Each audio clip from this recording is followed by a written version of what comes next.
Olá, meus irmãos, graça e paz, tudo bem com vocês? Meus irmãos, é um prazer, estamos aqui mais uma vez juntos para compartilhar uma palavra do conhecimento da graça. Esse evangelho que hoje nos fez entendermos que nós estamos no reino eterno, desfrutando das maravilhas de Deus. Você que não é inscrito, inscreve aí no nosso canal, dá um joinha, estamos chegando a 600 inscritos. E eu estou com a meta aqui nesse período de alcançar 1000 inscritos. Então você que não é inscrito, que participa das nossas mensagens, escreve lá, não custa nada. Dá um joinha, divulga essa mensagem para que esse conhecimento possa chegar em muitos lugares e tornar as pessoas libertas como nós estamos hoje pela graça de Cristo. Então, hoje nós estamos com um tema aqui, para Jesus voltar, 10 fatos precisaria acontecer. Então, existe pessoa hoje no século 21, com a graça já avançada no Brasil, e até mesmo fora do Brasil, e o evangelho do reino eterno também sendo pregado depois da graça, ainda existe pessoas que têm dúvida que Jesus ainda vai voltar ou já voltou. Meus irmãos, e hoje eu quero apresentar para você que não entende ainda, 10 fatos que precisaria acontecer para Jesus voltar. E todos esses fatos já aconteceu no primeiro século.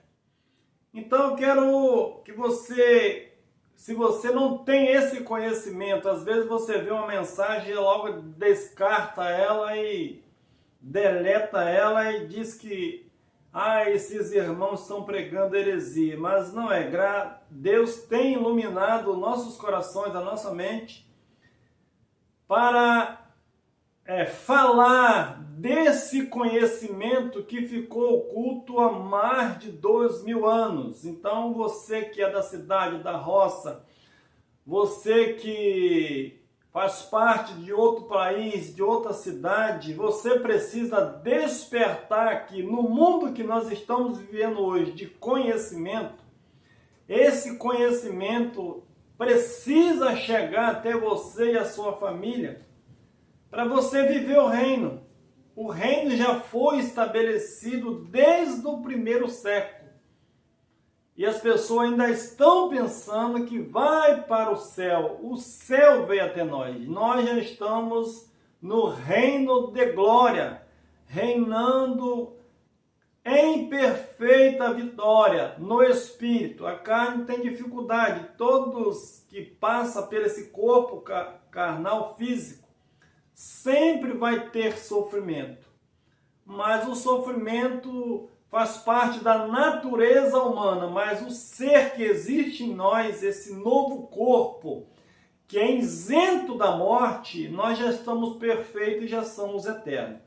Então o primeiro fato que precisaria acontecer alguns discípulos estariam vivos, porque nós lemos a Bíblia, ensinaram para nós lermos a Bíblia, aplicando nas nossas vidas. Mas Jesus não está escrevendo para nós. Serve algumas matérias para a gente. Mas ele tinha um público, ele tinha alguém que estava ouvindo ele e perguntava e ele respondia. Eu não perguntei nada a Jesus. Quem perguntou era eles.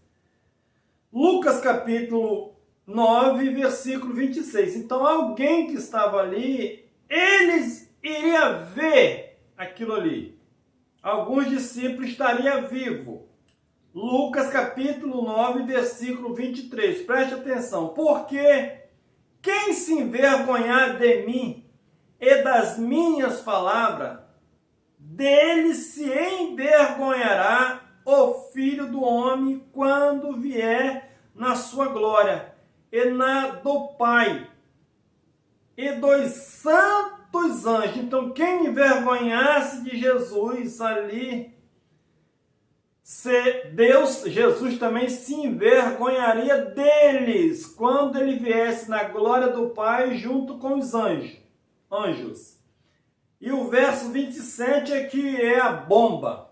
Mas em verdade vos digo, algum há dos que aqui estão, de modo nenhum provarão a morte até que veja o reino de Deus.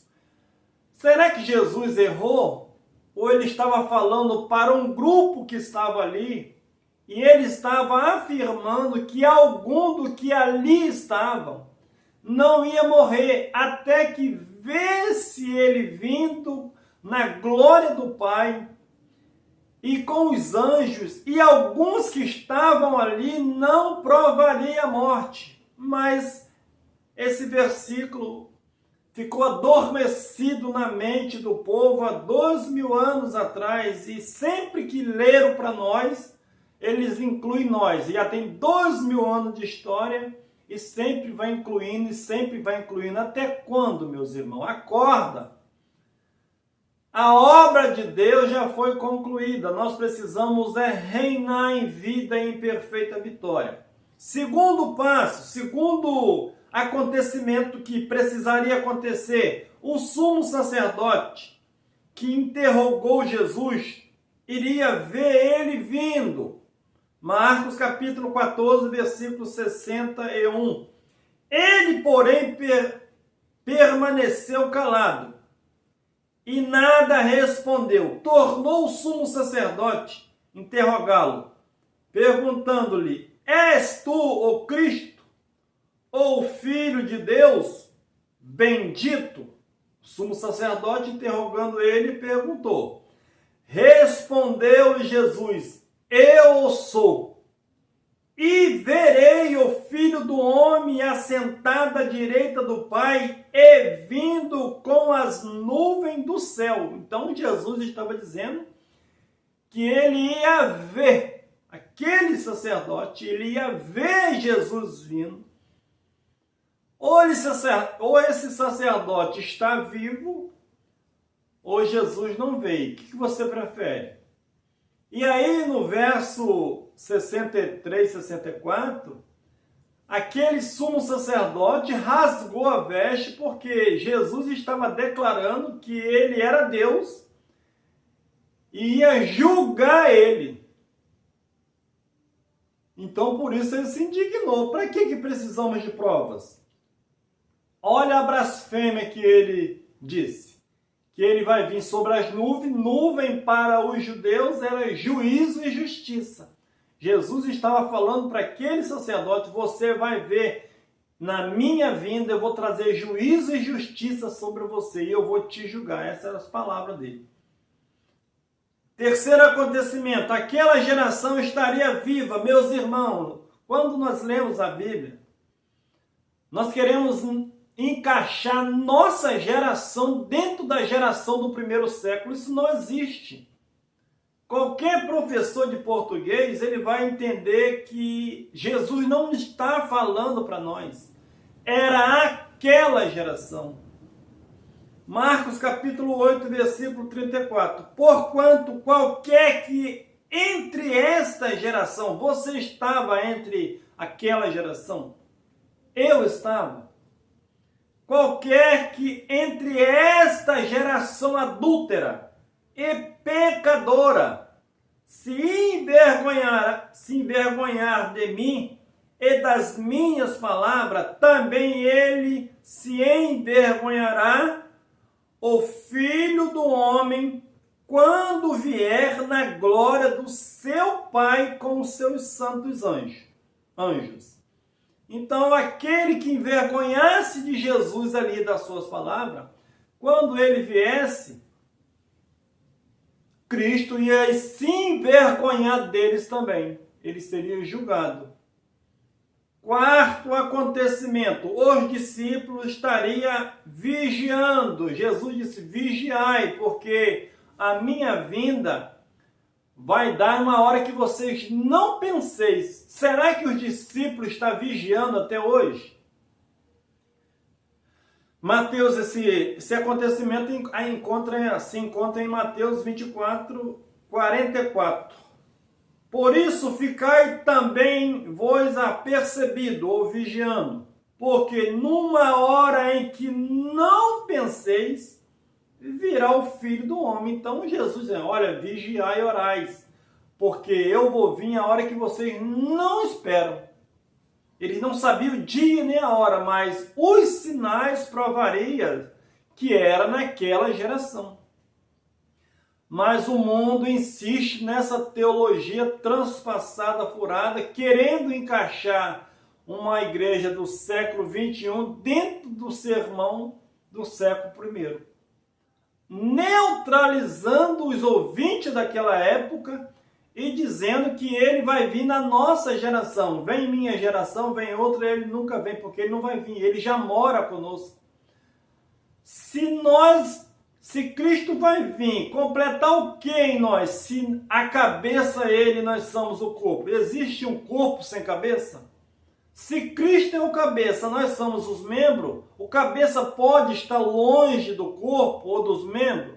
Então é uma mula sem cabeça, é uma igreja sem cabeça e Cristo sem corpo. Não existe, meus irmãos. Nós somos a morada de Deus eterno. Estamos casados com Ele e para sempre. E as pessoas ainda é a noiva de Cristo. Que noiva é essa? Que a primeira aliança foi com os judeus, a segunda com os judeus e agora essa vai ser a terceira aliança? Não existe. 5 acontecimentos que precisaria acontecer. Eles receberiam a sua recompensa. Então todos aqueles que trabalharam ali do ano 30 ao ano 70, eles receberiam a sua recompensa no fim do século, no fim do mundo de Israel, mundo habitado daquela época. Não é fim do planeta Terra. Mateus 16, 27. Porque o Filho do Homem adivina a glória do seu Pai com os seus anjos. Então retribuirá a cada um segundo as suas obras. Então as obras era a lei. Eles faziam as obras de Deus. Então ele veio dentro daquele sistema. Cada um iria receber segundo aquilo que trabalhasse. Em verdade vos digo, algum dos que aqui estão, de modo nenhum provarão a morte, até que veja vir o Filho do Homem no seu reino. Então, se você passa disso aqui e traz essa vinda de Cristo e o julgamento para um futuro incerto, não respeitando a história que aconteceu no ano 70, você está enganando o público e você não conhece realmente os fatos que aconteceu no passado. 6º acontecimento, os discípulos precisariam estar pregando o evangelho. Então, os discípulos de Jesus, os 12 discípulos, os 70 discípulos, aqueles discípulos, eles precisariam estar pregando até hoje o evangelho para que Jesus viesse. E não é isso que aconteceu. Mateus 10, 23 diz assim: quando, porém, vos perseguirem numa cidade, fugi para outra. Porque em verdade vos digo que não acabareis de percorrer as cidades de Israel antes que venha o Filho do Homem. Então Jesus diz, olha, vocês não vão pregar o evangelho nas cidades de Israel inteira. Eu vou vir antes que vocês concluam esse serviço.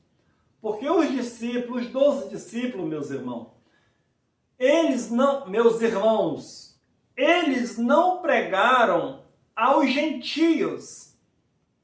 Eles foram chamados para as ovelhas perdidas da casa de Israel. Paulo recebeu essa missão de pregar em todo o território que ele andasse, porque ele tinha mensagem tanto para os judeus quanto para os gentios, mas os discípulos não tinham essa capacidade porque não lhe foi dada. Jesus diz, olha, eu tenho muitas coisas para falar para vocês, mas vocês não vão suportar. Então eles receberam a mensagem para ir atrás das ovelhas perdidas da casa de Israel. Então eles não sairiam dali. E Jesus ia vir antes que eles completassem essa obra. O sétimo acontecimento que precisaria acontecer. Aquele que transpassaram Jesus estaria vivo. Tem alguém que transpassou Jesus hoje vivo para que veja ele vindo? Apocalipse capítulo 1, versículo 7 diz assim: eis que venho com as nuvens, eis que venho com juízo, e todo olho verá, até mesmo aquele que o transpassaram. E toda a tribo da terra se lamentarão sobre eles, sim. Amém. Então, o Brasil é conhecido como tribo. Qual era o povo que era conhecido como tribo? Era a tribo de Israel, era a nação de Israel. Todo olho ali. Os judeus, o judaísmo, todos eles iam ver esse sinal, porque eles sabiam, conhecia os sinais que Jesus falava. Era um contexto deles. Eles sabiam o que era nuvem. Gentio, Deus não falou em linguagem de figura para os gentios, e nem para os brasileiros, mas as pessoas querem ficar olhando para o céu para ver se vai vir alguma nuvem. Zacarias, no Antigo Testamento, já tinha profetizado isso. João só apenas falou aquilo que os profetas repetiram. E João repetiu no final, que o Apocalipse foi o final de tudo. No ano 70 ali se cumpre toda a Escritura. Zacarias vai falar daquele que transpassaram também ele. Já era uma profecia e João só apenas repetiu novamente lá. Zacarias 12:10 diz assim: mas sobre a casa de Davi e sobre os habitantes de Jerusalém, derramarei o espírito de graça e de súplica, e olharão para aqueles a quem transpassaram, e prantearão como quem pranteiam por seu filho único, e chorarão amargamente por ele, como se chora pelo primogênito. Então as 12 tribos que Jesus veio buscar as ovelhas perdidas da casa de Israel, dentro dessas 12 tribos havia pessoas que não creram em Cristo, e alguns até furaram Jesus, transpassaram eles. Então aquele povo que não deram crédito à palavra de Cristo, eles chorariam. Se você continuar esse texto, a família de Davi ia chorar, a tribo de Dan. Então essas tribos existem hoje para lamentar a morte de Cristo. Essa tribo foi do primeiro século. Então, aquele que furaram Jesus com a lança estaria vivo. O Apocalipse está afirmando: eis que em breve eu venho. Até aqueles que o transpassaram iam ver Jesus. Oitavo acontecimento para que Jesus voltasse: o templo de Salomão estaria de pé. Existe templo de Salomão hoje de pé?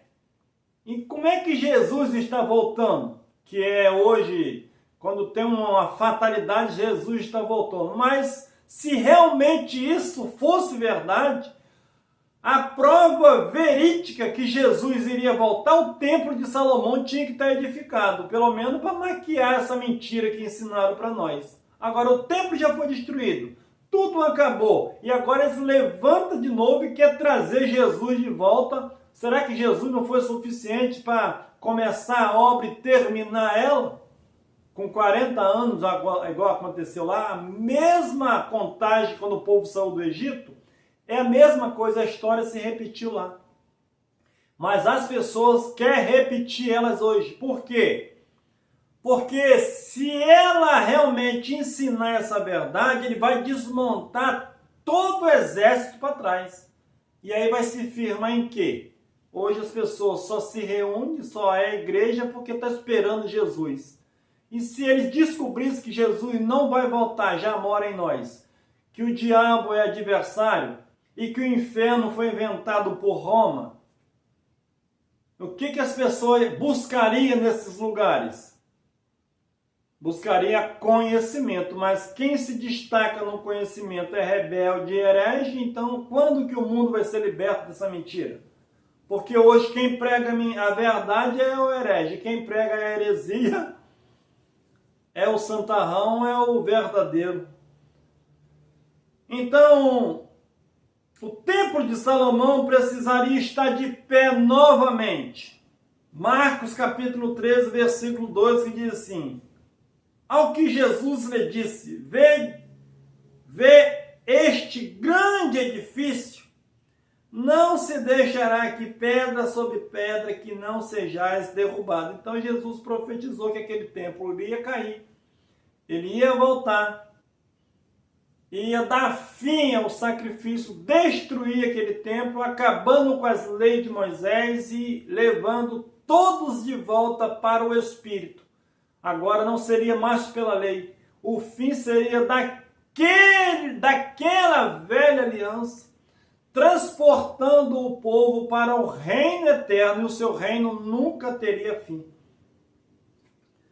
O nono acontecimento, irmãos, que precisaria acontecer, aquela geração teria que estar viva.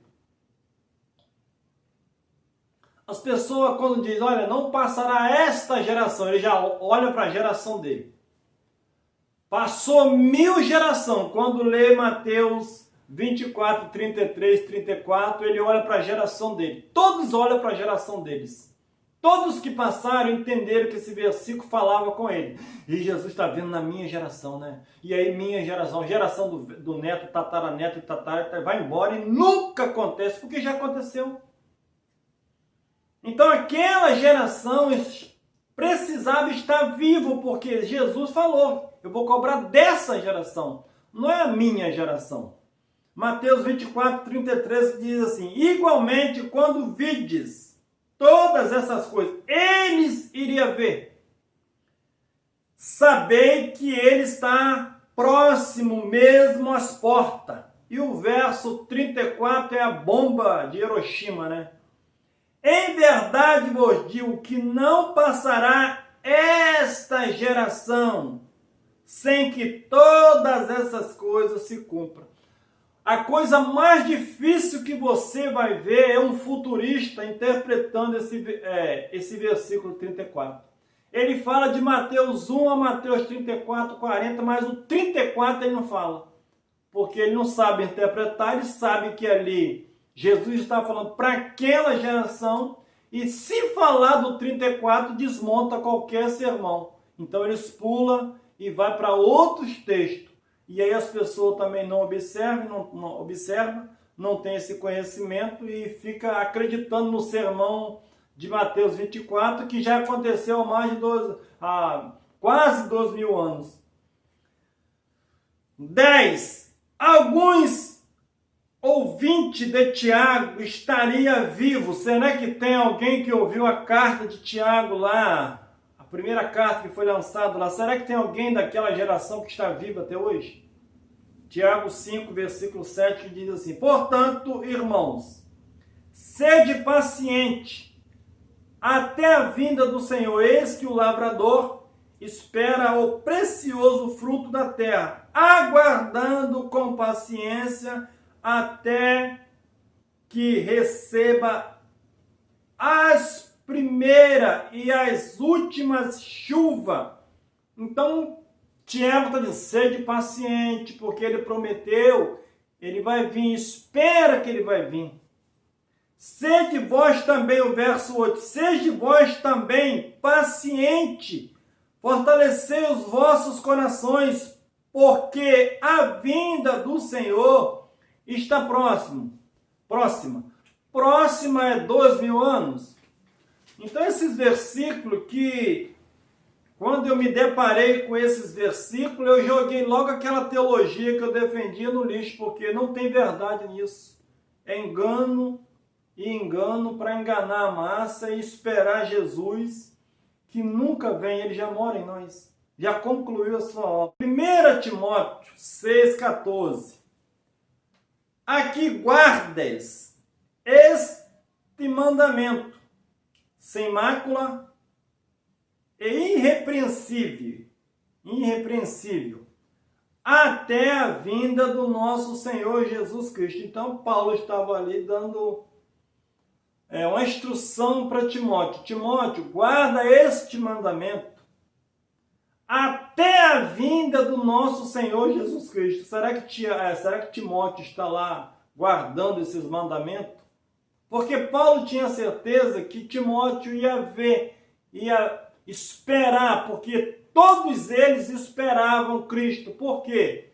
Cristo veio, fez o resgate no mundo espiritual e agora eles precisariam ser resgatados da antiga aliança para quando Cristo viesse trazer o julgamento sobre Israel, aqueles que ouvissem a mensagem de Cristo sairiam da cidade. Aquele que estava fora não entrava na cidade. E aqueles que estavam dentro saía. Só tinha um jeito de escapar, crendo na mensagem de Cristo e abandonando Jerusalém nos últimos dias para escapar do juízo de Deus, que Deus traria o exército de Roma para punir a velha Jerusalém. Então, meus irmãos, Jesus não vai voltar. Ele já voltou no ano 70, com juízo ali.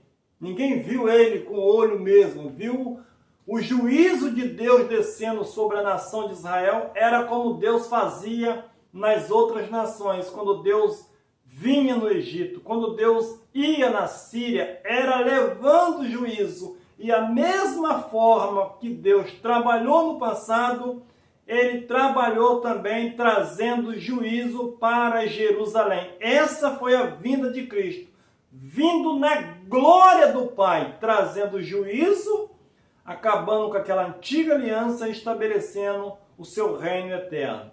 Melhor noite. Inscreve no canal, divulga essa mensagem e seja liberto dessa vinda de Cristo e creia que ele já mora em você e reina pelo século dos séculos.